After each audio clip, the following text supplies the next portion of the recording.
I started in New Mexico and landed a year in Madisonville, and then 6 years in Paducah, and then came to Louisville in '95, and I was at Eastern and Mayo and Moore and Southern, and now Christian Academy. I started in middle school in New Mexico, and we had a little team of 20 teachers and about 270 kids, and it was probably my favorite teaching time of anywhere I was. We were really close, and I see that here with, there's 30 teachers and we've got about 452 kids, but there's a closeness in a smaller staff. It's pretty cool.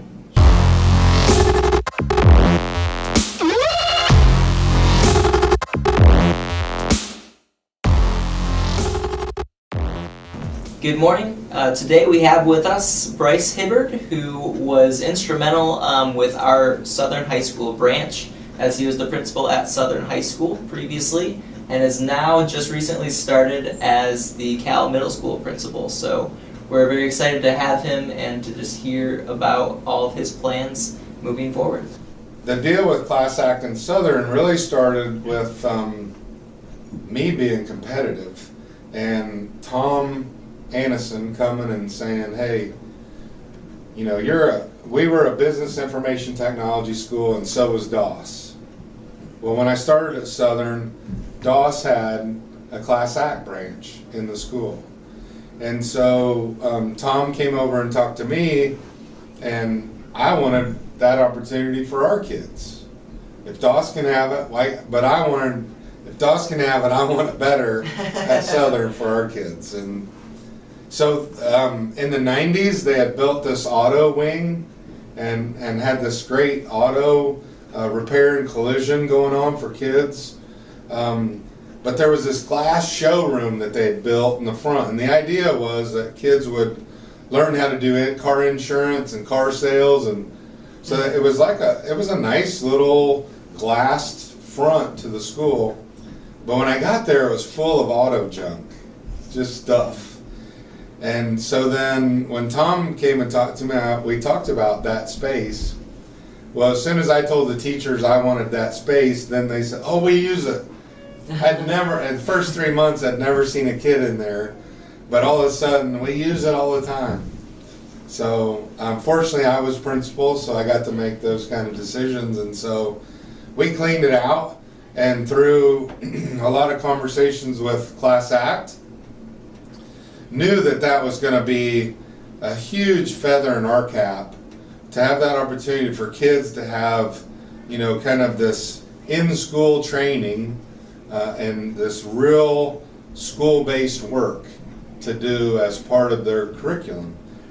And so in those conversations, and we met with district people and Tom and Lynn, and just became really good partners at Southern. Class Act has been awesome to our kids and our staff and in the school. And then JCPS even bigger as their sponsorship has grown. But it came out of that conversation with Tom. And so then Class Act put in $120,000 into that showroom, made it into a beautiful branch.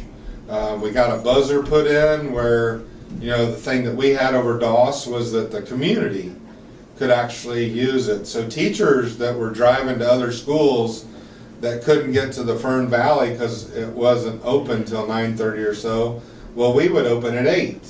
So on their way by to elementary school or whatever, they could stop in, do their banking, and then head on to work. The dream that never got realized was that we wanted a drive-through.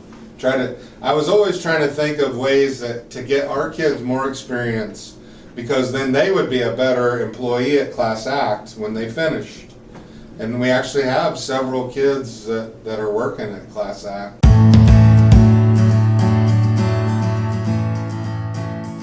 I finished July 31st with Jefferson County Public Schools and spent 22 years there at different levels, coaching, teaching, assistant principal, and but this opportunity came along, and so yeah, I left July 31 and walked in August 1.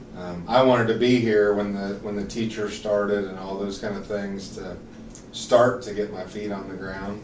And so yeah, it's been a fun transition. Great staff here, but I left a lot of super people at Southern and JCPS, and so very appreciative of them. And that's been the hardest piece of the transition. But there are great folks here, and I'm used to changing, so that's not a problem really. The tough thing coming in as the supposed leader is that I left a place where, you know, I was well respected in the JCPS community, and then our teachers would come to me for anything.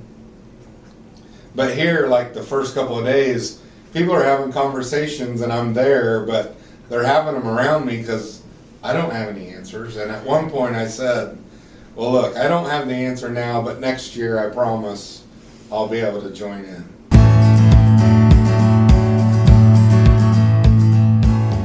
Well, I think with anywhere, you know, improvement is a constant thing. Lifelong learning is a constant thing. So helping the teachers become better at what they do will be number one, instructionally.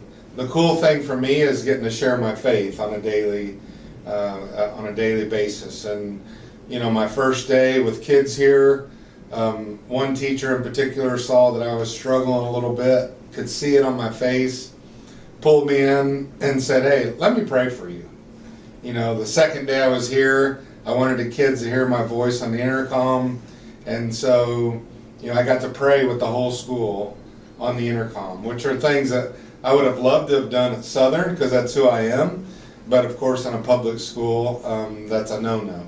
So I have that freedom here, which is encouraging. Are there any like techniques just from your many years of experience that you can bring just to, like you were saying, to take already good teachers and just be able to utilize them even better with maybe other procedural things or that type of thing? Yeah, well, it's similar to what we were doing at Southern and trying to increase engagement in the class minute by minute.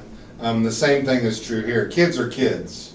So keeping them motivated and engaged and involved in what you're doing, just because it's a Christian school doesn't mean that automatically happens. So some of the things that they've already been working on is making the student the primary thinker doer in class. Well, we were doing the same thing at Southern, trying to make classes more student-centered, where it's not, you know, the sage on the stage and the old way of teaching that we were probably taught, where the teacher just spoke the whole time. You know, my thing is, you know, you can be a good teacher and spew out information, but it's really, today, it's about learning, because the kids are so distracted by the world and all the stuff and social media that it's really important to engage them in the work so that they're more motivated to do it. Well, those are the things that we can work on here too. So like today, for example, I sent out some discussion stems, which will help student to student have a conversation that is more intelligent than just saying, oh, that was stupid, why'd you say that? It's a way to involve student to student conversations where the teacher is pretty much facilitating, so that what I told this one teacher this morning, we want the kids to be tired when they leave and the teachers to be refreshed. So we have to change, and that's what's been tough for some of the veteran teachers, is to kind of embrace technology, because you can look at it as a major negative. It is a major distraction, but in a positive way, it is kind of information at your fingertips that the kids are used to. One or two or three things that you're really trying to accomplish here? I mean, have you been able to identify? Is it just to keep the ball rolling? Because I know they have a lot of good history here, Blue Ribbon School and all. I don't know if you can raise the bar any higher, but are you looking just to maintain, or you have some sort of a lofty list of goals? There are certainly things that, you know, we were working on because of being priority and just the major work with improvement, that those same things can occur here. there's a great staff to make that happen with, which means that it's only going to mean better learning for the kids. They'll be the ones that win. So that number one is just kind of instructionally. Two is kind of processes, because I think what I've seen is that there's this sense that everybody understands the Cal way, but there are new families coming in that feel lost in that. I've kind of felt that a little bit myself with coming in new, that there's idea that everybody just knows. And so I think I can help with developing some processes to onboard new families even, that I think is needed. The other piece is just continuing to increase a great culture and make it even more with the student-centered stuff. So I've created a culture team. We're working on some things for incentives and just really, like if you walk down the halls, they're kind of bare and there's not a whole lot going on. I've brought a theme. They haven't really had a theme for middle school. Middle school's kind of been that stepchild. And so I brought a theme that we're having shirts made up that will say joy, which is about Jesus, others, and yourself, to combat the world. The world says it's all about me. Kids are inundated with it's all about me. To get them to be others focused, then that's Jesus, others, yourself. And on the back, it'll say in block letters, I am third. Right, in that order, right. Because the message will be, when they go out and they see their Barrett friends and their TMS friends and their Crosby friends and wear those shirts out, it's a ministry tool. They can talk about their faith and say, well, I believe in Jesus first, I'm about others second, and I'm third. So like right now, they're working on blessings in a bag, and it's all kid generated. They were praying in their Connect class, 6th graders, and when they finished praying, they were all kind of focused on Houston, and they said, what can we do? And so they're going to start collecting items. Excuse me. And then I trying to hook up with Southeast to see if there's a way for us to get the stuff and develop these bags, and then we need to get them to Texas. And so that's what we're working on, is some kind of connection to help us get those items. But that's kid generated, and that's already that mindset of service. That is a good thing. It will be a good thing for them.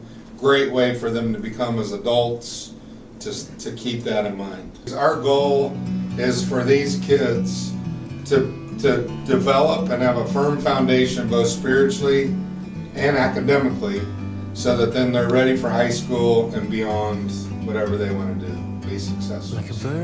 That's what we're shooting for. That's great. It's really been a blessing to be in education, to still do it. It's my 32nd year of working with young people, working with parents, working with adults as teachers, and I've loved every minute of it. There's never been a time, this is what I tell young people looking to either be an administrator, coach, or is that I never once saw this as a job, or something that I dreaded going to. There were times I loved coaching at a place and I didn't so much like teaching, or I loved teaching there and didn't so much like coaching, but it never felt like it was a job. It's always been a blessing to work with kids